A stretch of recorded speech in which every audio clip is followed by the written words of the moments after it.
అందరికీ నమస్కారం. ఈ వీడియోలో అర్థశాస్త్రము మొదటి సంవత్సరము ఇంటర్మీడియట్ లో ఉన్నటువంటి ఫస్ట్ ఇయర్ గురించి, అందులో ఎకనామిక్స్ ప్రధాన అంశాలు ఈ వీడియోలో మాట్లాడతాము. అసలు ఈ యొక్క అర్థశాస్త్రంలో ఉన్నటువంటి మొదటి పాఠ్యాంశం ఏంటంటే అర్థశాస్త్రము పరిచయం. మరి అర్థశాస్త్రము పరిచయంలో భాగంగా అసలు ఈ అర్థశాస్త్రం మొదట ఏ శాస్త్రం భాగంగా ఉండేది అంటే రాజకీయ అర్థశాస్త్రంలో భాగంగా, అంటే రాజకీయ శాస్త్రంలో భాగంగా ఉండేది. అంటే మొదటగా అర్థశాస్త్రం అనేది ఏ శాస్త్రంలో భాగంగా అంటే రాజకీయ శాస్త్రంలో భాగంగా తర్వాత ఈ అర్థశాస్త్రంగా రూపొందడం జరిగింది. ముఖ్యంగా ఈ అర్థశాస్త్రము ఏ సంవత్సరంలో మొదటిసారి అర్థశాస్త్రాన్ని మొదటిసారిగా ఎవరు చెప్పారంటే ఆడమ్ స్మిత్. ఎవరండి? Adam Smith. 1776 సంవత్సరంలోని an inquiry into the nature and cause of wealth of nation. An inquiry into the nature and cause of wealth of nation అటువంటి గ్రంథంలో 1776లో అంటే 18వ శతాబ్దంలో ఈ అర్థశాస్త్రం అనేది బాగా వృద్ధిలోకి రావడం జరిగింది.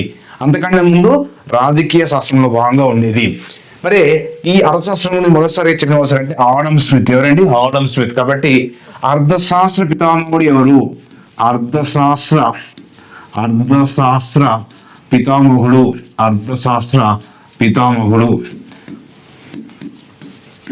ఎవరు సార్ అంటే ఆడమ్ స్మిత్. మరి ఇక్కడ ఆధునిక అర్థశాస్త్ర పితామహుడు ఎవరు? ఆధునిక అర్థశాస్త్ర పితామహుడు ఎవరు సార్ అంటే ఆధునిక అర్థశాస్త్ర పిత. ఆధునిక అర్థశాస్త్ర పిత ఎవరు అంటే జేఎం కీన్స్. జాన్ నేవాడు కీన్స్ ఆధునిక అర్థశాస్త్ర పితామహుడు. అర్థశాస్త్ర పితామహుడు మాత్రము ఇక్కడ ఆడమ్ స్మిత్. ఎందుకంటే ఈయన సంపద స్వభావము అంటే ఇక్కడ దేశాల సంపద స్వభావం అనే గ్రంథంలో మొదటిసారిగా సంపదనే అర్థశాస్త్రము ఈయన ఏం చెప్పాడంటే సంపదనే అర్థశాస్త్రం అని చెప్పిన అంశాన్ని తెలపడం జరిగింది. మరి ఇక్కడ ఈ ఎకనామిక్స్ అనేటువంటి పదం గురించి మాట్లాడినప్పుడు ఎకనామిక్స్ అనేది ఒక ఆంగ్ల పదం. ఈ ఎకనామిక్స్ అనే ఆంగ్ల పదాన్ని ఏ భాష పదం తీసుకోబడింది అంటాడు. ఈ ఎకనామిక్స్ అనే ఆంగ్ల పదాన్ని గ్రీకు భాష పదం తీసుకోబడింది. గ్రీకు భాషా పదాల నుంచి తీసుకోబడింది. ఈ గ్రీకు భాష పదాలు అనేటువంటి ఏంటంటే ఓక్యోస్. ఓక్యోస్ అంటాము. నేమిన్. ఇక్కడ ఓక్యోస్ అనేటువంటి ఒక గ్రీక్ పదము, నేమిన్ అనేటువంటి ఒక గ్రీక్ పదము, ఈ రెండు పదాల నుంచి మన ఎకనామిక్స్ అనే పదం అడిగింది. ఇలా ఓక్యోస్ అంటే ఇక్కడ ఏంటంటే ఒక ఇల్లు అంటే ఇక్కడ ఒక గృహము ఇల్లు లేదా ఒక గృహము. ఇక్కడ నేమిన్ అంటే ఏంటి సార్ అంటే నిర్వహణ అంటే మేనేజ్మెంట్ సంబంధించిన నిర్వహణ. అంటే వాస్తవానికి గ్రీక్ భాషలో ఏమంటారు అంటే గృహ నిర్వహణ శాస్త్రం అంటాం. గృహ నిర్వహణ శాస్త్రము అంటాం. గృహ నిర్వహణ శాస్త్రం అని పిలుస్తాం. కాబట్టి తర్వాత ఇది అర్థశాస్త్రంగా మనము ఆంగ్లంలో ఎకనామిక్స్ అని అంటాము. కానీ గ్రీక్ భాషలో మాత్రం గృహ నిర్వహణ శాస్త్రం అంటాం. మరి ఇక్కడ గృహ నిర్వహణ శాస్త్ర పితామహుడు ఎవరు అంటే అరిస్టాటిల్. గృహ నిర్వహణ శాస్త్ర పితామహుడు ఎవరు? అరిస్టాటిల్. మరి అర్థశాస్త్ర పితామహుడు ఎవరు అంటే ఆడమ్ స్మిత్. అర్థశాస్త్ర పితామహుడు ఆడమ్ స్మిత్. మరి ఇక్కడ ఈ యొక్క ఎకనామిక్స్ ను ముఖ్యంగా ఎన్ని భాగాలుగా ఉండేది? ఇక్కడ రాగ్నర్ ఫిష్. ఎవరండి? రాగ్నర్ ఫిష్ అనేటువంటి వ్యక్తి 1933లోని అర్థశాస్త్రాన్ని ఎన్ని భాగాలు చేశాడంటే ఇక్కడ రెండు భాగాలు చేశాడు. ఒకటి సూక్ష్మ అర్థశాస్త్రము. రెండవది స్థూల అర్థశాస్త్రము. ఇక్కడ రెండు శాస్త్రాలు వేసింది. 1933లో రాగ్నర్ ఫిష్ అర్థశాస్త్రాన్ని రెండు భాగాలు చేసింది. ఒకటి సూక్ష్మ అర్థశాస్త్రము, రెండవది స్థూల అర్థశాస్త్రము. సూక్ష్మ అర్థశాస్త్రం అంటే మైక్రో ఎకనామిక్స్ అంటాము. Micro economics. సో ఇక్కడ స్థూల అర్థశాస్త్రం అంటే ఏంటంటే మ్యాక్రో ఎకనామిక్స్, మ్యాక్రో ఎకనామిక్స్ అని పిలుస్తాము. ఇక్కడ సూక్ష్మ అర్థశాస్త్రం అనేది ఒక్కొక్క యూనిట్ గురించి, ఒక సంపద గురించి, ఒక యూనిట్ గురించి తెలియజేస్తుంది. ఒక యూనిట్ గురించి తెలియజేసేది సూక్ష్మ అర్థశాస్త్రము.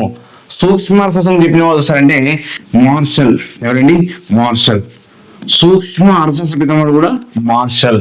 స్థూల అర్థశాస్త్రం గురించి చెప్పిన వాళ్ళు వస్తారంటే సో జేఎం కీన్స్. ఎవరండి? JM Keynes. So JM Keynes స్థూల అర్థశాస్త్రం చెప్పిండు కాబట్టి స్థూల అర్థశాస్త్ర పితామహుడు వచ్చారంటే జేఎం కీన్స్. సూక్ష్మ అర్థశాస్త్ర పితామహుడు వచ్చారంటే మార్షలు. ఇది ఒక్కొక్క యూనిట్ల గురించి తెలియజేస్తుంది, ఒక వినియోగం గురించి తెలియజేస్తుంది, ఒక సంపద గురించి తెలియజేస్తుంది, ఒక ఉత్పత్తి సంస్థ గురించి తెలియజేస్తుంది సూక్ష్మ అర్థశాస్త్రము. ఇక్కడ ఇది అర్ల సిద్ధాంతము అని పిలుస్తూ ఉంటాం. మరి స్థూల అర్థశాస్త్రం అనేది మొత్తం యూనిట్ల గురించి, మొత్తం డిమాండ్ గురించి, మొత్తం సప్లై గురించి, మొత్తం ఉత్పత్తి గురించి, మొత్తం మార్కెట్ గురించి, సమిష్టి డిమాండ్ సమిష్టి సప్లై గురించి తెలియజేసేది స్థూల అర్థశాస్త్రము. మరి ఇక్కడ ఈ అర్థశాస్త్రం యొక్క మనము అర్థం తెలుసుకున్నాము. తర్వాత అర్థశాస్త్రం ఎలా విడిపోయింది. నెక్స్ట్ ఏంటంటే అసలు ఈ అర్థశాస్త్రం గురించి మొదటిసారిగా తెలియని వ్యక్తి వస్తారంటే ఆడమ్ స్మిత్ 1776 లో. సో అది ఎంక్వైరీ ఉంటుందా so nature and cause of wealth of nation గ్రంథంలో. అంటే ఇక్కడ ఈయన ప్రధాన గ్రంథం పేరు ఏంటంటే వెల్త్ ఆఫ్ నేషన్, దేశాల సంపద స్వభావం అనేటువంటి గ్రంథంలో ఈయన సంపద గురించి తెలియజేసిండు. మరి నెక్స్ట్ ఏంటి సార్ అంటే ముఖ్యంగా ఈ ఎకనామిక్స్ అర్థశాస్త్రం ఏం తెలియజేస్తుంది. సో వివిధ రకాలైనటువంటి ఎంపిక సమస్య. అంటే వనరులు ఉన్నాయి, వనరులు ఏ విధంగా ఎంపిక చేసుకోవాలి. వనరులు ఉన్నాయి, సో వనరులు ఉన్నాయి, వనరులను ఏ విధంగా ఎంపిక చేయాలి. అంటే పరిమిత వనరుల పట్ల సో ఏ విధంగా ఎంపిక చేయాలి. మరి అర్థశాస్త్రం ఏం చెప్తుందంటే వ్యవసాయము, వర్తకము, పరిశ్రమలు, వ్యాపారము మరియు సమిష్టి డిమాండ్, సమిష్టి సప్లై అనేక అంశాల గురించి ఈ అర్థశాస్త్రం తెలియజేస్తుంది. అంటే మానవుని యొక్క ఆర్థిక కార్యకలాపం తెలియజేస్తుంది. అర్థశాస్త్రం ఏం తెలియజేస్తుంది? మానవుని యొక్క ఆర్థిక కార్యకలాపాల గురించి తెలియజేస్తుంది. కార్యకలాపాల గురించి తెలియజేస్తుంది. అంటే అర్థశాస్త్రం అనేది ఆర్థిక కార్యకలాపం తెలియజేస్తుంది, సంపద యొక్క లక్షణాల గురించి తెలియజేస్తుంది, మరియు వ్యవసాయం, వర్తకము, వ్యాపారం, పరిశ్రమలు మరియు కోరికల పట్ల సో మానవుల యొక్క ప్రవర్తన ఎలా ఉంది తెలియజేస్తుంది.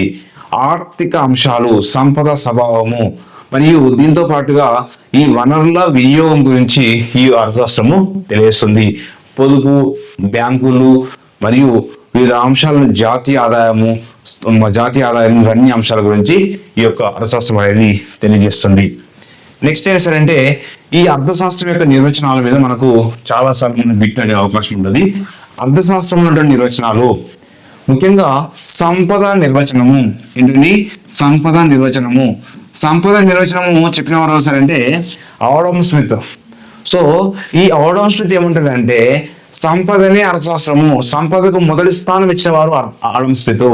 సంపదనే అర్థశాస్త్రము, సంపద యొక్క లక్షణాలు అంటే మనిషికి కావాల్సింది మొదటగా సంపద కాబట్టి ఆ సంపద ద్వారానే వివిధ అంశాలను మనము ఉత్పత్తి అని వివిధ అంశాలు చేయగలుగుతాం అని చెప్పిన వ్యక్తి ఆడమ్ స్మిత్. నెక్స్ట్ శ్రేయస్సు, మానవుని యొక్క దైనందిన కార్యకలాపాల గురించి, మానవుని యొక్క దైనందిన కార్యక్రమాల ఆధారంగా శ్రేయస్సు అనేది పనిచేస్తుంది. శ్రేయస్సు మొదటి స్థానం ఇచ్చిన వాళ్ళు అంటే సో మార్షల్.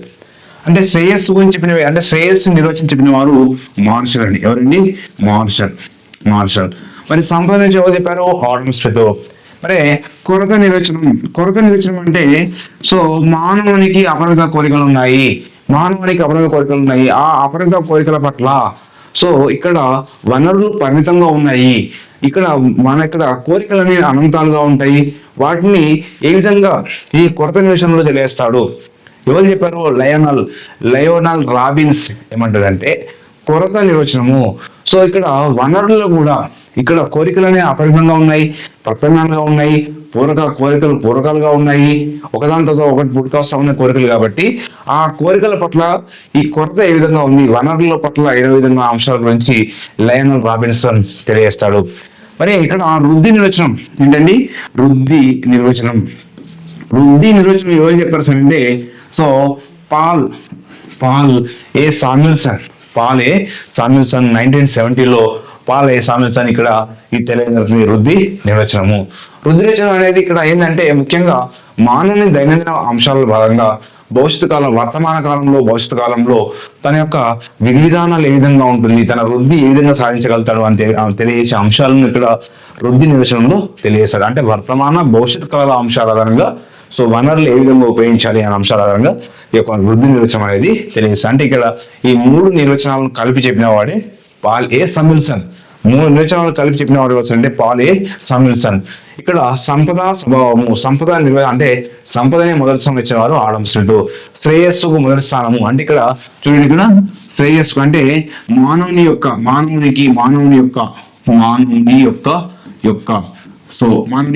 శ్రేయస్సుకు మొదటి స్థానం ఇచ్చిన వాళ్ళు అంటే ఎవరు అంటే మార్షల్. ఇక్కడ సంపదకు 2వ స్థానం ఇచ్చిండు మార్షల్. సంపదకు ఎన్నో స్థానం ఇచ్చిండు? 2వ స్థానం ఇచ్చిండు. అది గుర్తుపెట్టుకోవాలి. ఆడమ్ స్మిత్ ఏం చేశాడంటే సంపదకు మొదటి స్థానం ఇచ్చిండు. సంపదకు ఎన్నో స్థానం ఇచ్చింది? ఇక్కడ సంపదకు మొదటి స్థానం ఇచ్చినటువంటి వ్యక్తి ఆడమ్ స్మిత్. ఇక్కడ కొరత అంటే కేవలం కోరికలు, అపరిమితమైన అంశాలు, వనరుల గురించి తెలియజేసిన వాడు లయనల్ రాబిన్స్. ఈ 3 నిర్వచనాల ఆధారంగా చెప్పిన వ్యక్తి వచ్చారంటే పాల్ ఏ సామ్యుల్సన్. నెక్స్ట్ ఇప్పుడు సంపద నిర్వచనం గురించి చూస్తాం. అంటే సంపద నిర్వచనాలు చెప్పిన ప్రధాన వ్యక్తి వచ్చారంటే ఆడమ్ స్మిత్. కదండి, ఆడమ్ స్మిత్ ఏం చెప్పాడంటే సంపదని అనే ఏ గ్రంథంలో చెప్పిండు? ఆడమ్ స్మిత్ ఏ గ్రంథంలో చెప్పాడంటే ఇక్కడ మనం ఆల్రెడీ మాట్లాడుకున్నాము, వెల్త్ ఆఫ్ నేషన్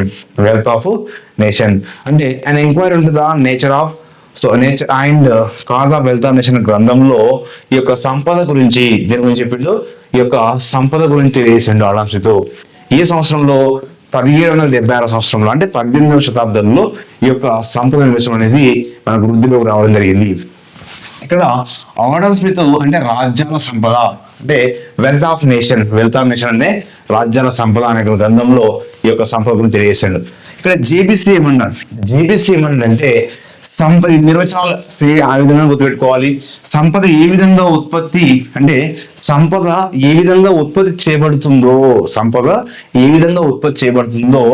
మరియు పంపిణీ చేయబడుతుందో వినియోగించబడుతుందో తెలియజేసేదే ఇది అర్థశాస్త్రం అని చెప్పిన వ్యక్తి జేబీసీ. అంటే సంపద, అర్థశాస్త్రం అంటే ఇక్కడ సంపద గురించి జేబీసీ ఏమన్నాడంటే సంపద ఏ విధంగా ఉత్పత్తి చేయబడుతుంది, మరి ఏ విధంగా పంపిణీ చేయబడుతుంది, సంపద అనేది ఏ విధంగా పంపిణీ చేయబడుతుందో, సంపద ఎట్లా వినియోగించబడుతుందో తెలియజేసేదే సంపద నిర్వచనం చెప్పిన వ్యక్తి జేబీసీ. వాకర్ ఇక్కడ అమెరికా శాస్త్రవేత్త అయినటువంటి వాకర్ ఏమన్నాడంటే సంపద సంబంధించినటువంటి పరిజ్ఞానం కలిగి ఉండడమే సంపద నిర్వచనం అని చెప్పిన వ్యక్తి వాకర్. ఏమన్నాడు? సంపద సంబంధించిన పరిజ్ఞానం వాకరు. నెక్స్ట్ జేఎస్ మిల్ ఏమన్నాడు సంపద గురించి? సంపద స్వభావము ఉత్పత్తి పంపిణీకి మారకానికి సూత్రాలుగా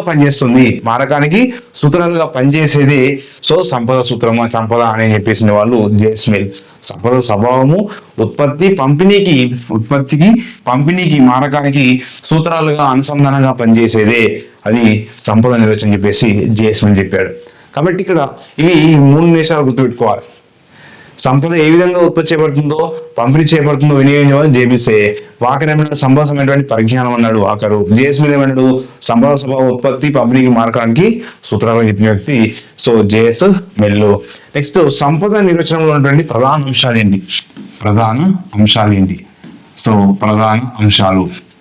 ఏమున్నాయి? ప్రధాన అంశాలు సార్ అంటే సంపద నిర్వచనంలో మానవుని యొక్క ఆర్థిక కార్యకలాపాలను తెలియస్తుంది. మానవుని యొక్క అంటే మనిషి యొక్క ఆర్థిక కార్యకలాపాల గురించి ఈ యొక్క సంపద నిర్వచనం తెలియజేస్తుంది. సంపద అంటే ఉత్పత్తి చేయబడిన వస్తువులు. అడుగుతా ఎగ్జామ్ లో సంపద అనగా కింది వాటిలో సరైన గుర్తించండి. సంపద అంటే ఉత్పత్తి చేయబడిన వస్తువులు. సంపద అంటే ఏంటి? ఇక్కడ ఉత్పత్తి చేయబడినటువంటి వస్తువులు.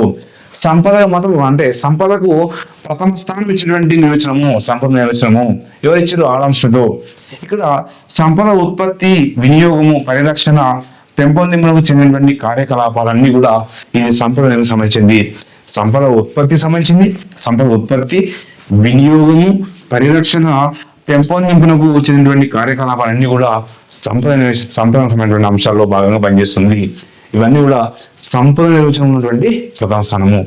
మరి ఇక్కడ సంపద నిర్వచనాన్ని విమర్శిస్తూ శ్రేయస్సు గురించి చెప్పిన ఏం అంటే మార్షల్. ఎవరండి? మార్షల్. నెక్స్ట్ వీడియోలో మార్షల్ గురించి మనము మాట్లాడుకుంటాము. Thank you to all.